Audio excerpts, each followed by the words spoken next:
Esther heard a word that she hasn't heard in a while the other day. Someone was talking about being expecting. She was pregnant and pretty close to getting ready to give birth. I'm expecting. What a good word that is, expecting. Because the rockets had been launched.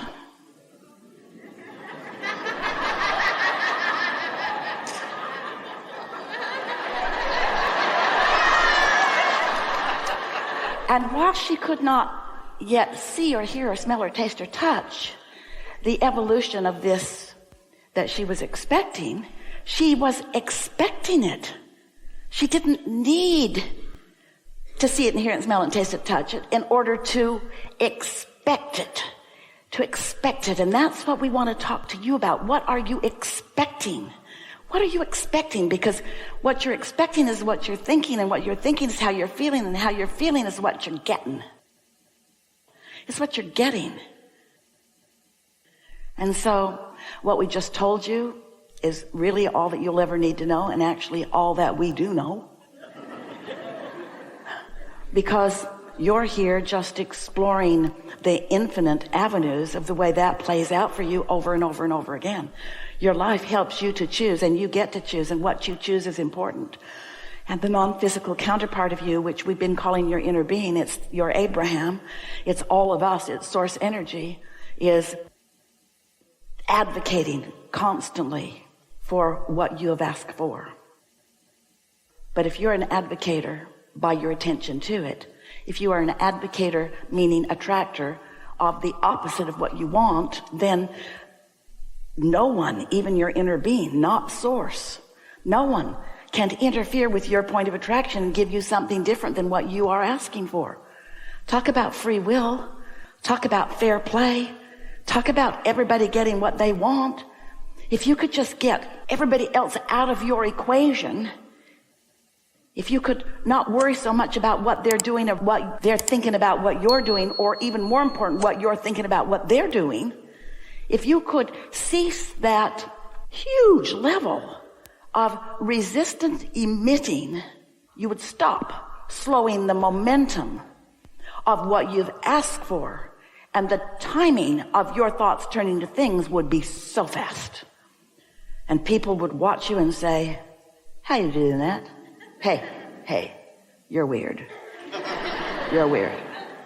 I barely hear you speak of something, and it starts unfolding for you what's going on, and you say, well, once I launch it, I expect it.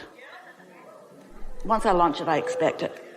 What do you mean? Well, I expect it. I ask for it, and when I ask, it is given to me. I read the book. When I ask, it is given. Well, how come when you ask, it's given, and when I ask, it isn't given? Well, maybe not yet, but I ask, and then I don't get in the way of it. I ask, and then I don't throw sand on the trail. I don't really understand the laws of physics of this planet, you tell your friend. But I do know that there is a momentum that if I don't get in the way of it, it increases and increases and increases and increases and increases until it becomes so powerful that whatever it is that I have focused comes into being.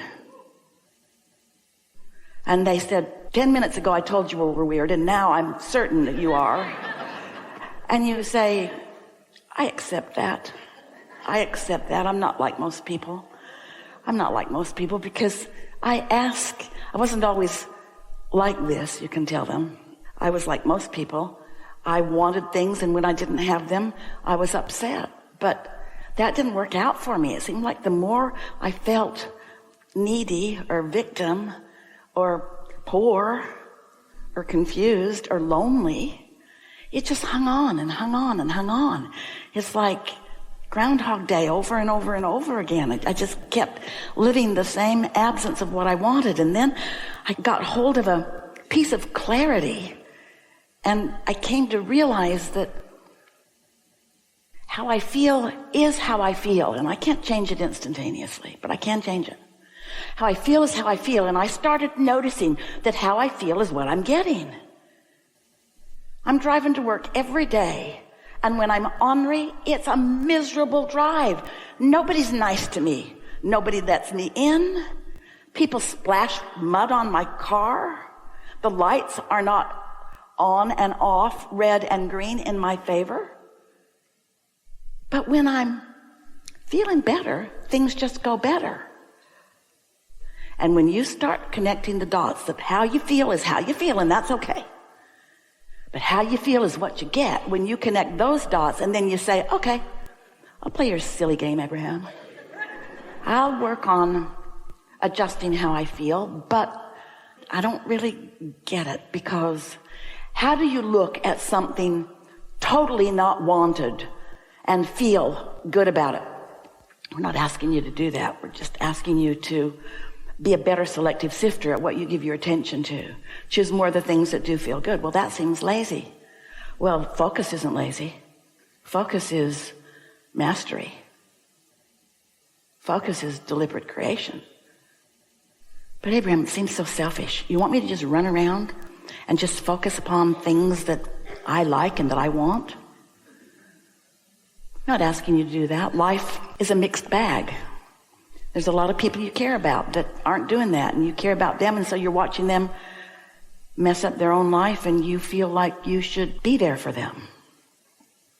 But connect the dots. How much does your commiserating with someone who's in a bad place, how much has that ever helped them?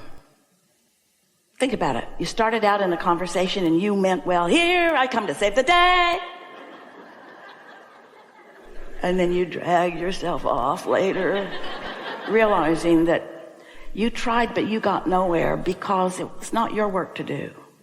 It's your work to demonstrate through the clarity of your example that you're getting really good at connecting the dots and that you care about it. And people who are paying attention to you begin to notice that you're mostly in a pretty good mood. And if you're not, you don't come to the party. And if you come to the party in a good mood and then you aren't in a good mood, you leave the party. You selfish person. Self-interested. That's what we are asking. People say to us, Abraham, we think you teach selfishness. And we say we do, for sure. Because you can't see other than through the perspective of self. And when the self that is your human self hooks up with the self that is your non-physical source energy, inner being self, there is a synergy, isn't the right word, but it's the best one Esther can find because she doesn't have any scientific vocabulary. There is a connection between this vibration of you and this vibration of your inner being that is huge in its attraction power. And that's what we call non-resistant state of being. That's what we call the art of allowing. That's what we call step 3 of the equation. Step 1, you ask. Life causes you to do that. Step 2 is source answers. Your inner being focuses on what you've asked for, and the law of attraction gathers the cooperative components to what your inner being is focused upon. And your inner being never looks back at why you're asking or where you are in relationship to what you want. Your inner being always stays focused in a non-resistant way on what you want. And when you do step 3, which is the same thing, expecting good outcomes, then you start getting them. And when you stand as that example in the world where, sure, you have some bad days, but you don't stay in them and you don't wallow in them and you don't try to explain them to everybody and you don't blame everybody else for them. And you don't stand in regret and you don't criticize and you don't whimper and whine and you don't give up all of your power, which is connecting to your inner being. You don't calibrate to other humans and try to find the group that will complain the most with you and join that group because it feels somehow comforting to be with the other miserable ones. You don't do that anymore because how you feel is how you feel, and how you feel is what you get. So somewhere along here you start deciding, I think I'm going to join the happier group. And what you find out is quite a bit of the time that group is just you and you. You and you. It's just you and you. But it won't stay like that. You let it be you and you feeling good, and before you know it, somebody else pops in. Hey! And you go, oh, I didn't see you coming. Because It was a thought that turned to a thing, and you didn't see it coming until you were ready to see it coming, and there it is. And boy, did you feel it. Boy, did you feel the resonance of that. Then don't talk too much about this with anybody. Let it be your private work. Nobody's standing in the same place you are about anything. And when you need them to, it's really easy to get into that place where you start calibrating. You meet someone, it felt so good. Bam! Universe, thank you, thank you, thank you. What'd you say? You like what? I'm sorry, we can no longer be friends. Even though there's so much about that person that is completely resonant with you, you want that person to be defiant of this absolute. Every particle of the universe contains wanted and unwanted. What you want and absence of it. Don't ask it to change. That's true laziness. Instead, be selfish enough to want to feel good and find a way to feel good no matter what anybody else is doing. We're not trying to get you to be more selfish. We want you to understand that you are self-aware. You only have the vantage point from your perspective. But when we say we want you to be self-aware and selfish, we mean we want you to blend yourselves, the physical you and the non-physical you. We've been talking about how every thought that you think, you still have access to. It's like you have a bag of marbles, and every thought you've ever thought is in it. It's a really big bag, and they're really little marbles. Everything. But not all of them are active. You're not feeling around all of them.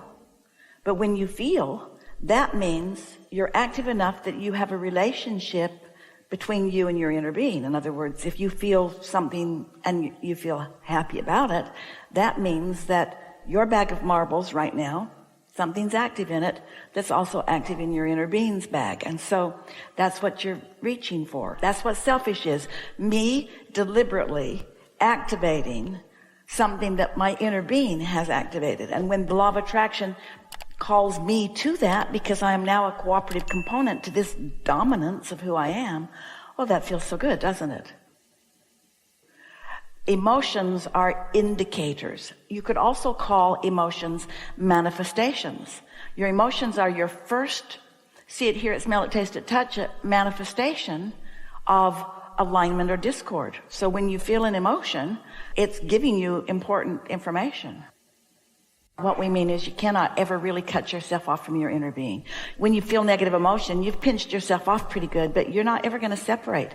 Here in this physical body, you could get feeling terrible, and it could get so bad that you just couldn't stay in your physical body anymore, and all of a sudden you'll be in full alignment with no resistance. You can't get away from your inner being.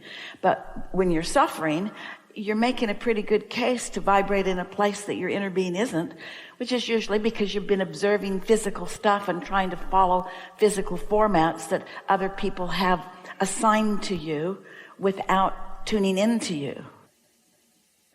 The more somebody is suffering, the more they encourage others to suffer. And the more someone is loving, the more they encourage others to love. And the more someone is having fun, the more they encourage somebody else to have fun. In other words, you don't encourage anything that you're not offering vibrationally. But all of that's neither here nor there. In other words, we don't mean for a minute that there's right and wrong going on there. We're wanting you to understand that you can be an observer of things, or you can be an awarenesser of things. You can feel things that you can't see, or you can just prudently and wisely and sufferingly and determinedly, you can just look at what is and look at what is and look at what is and look at what is and notice it and talk about it and compare it and complain about it and make rules about it. You can just keep looking at what is, and in the process of that, you deny yourself all this motion, all this enthusiasm, all this energy that is calling you. That's suffering. That's what suffering is.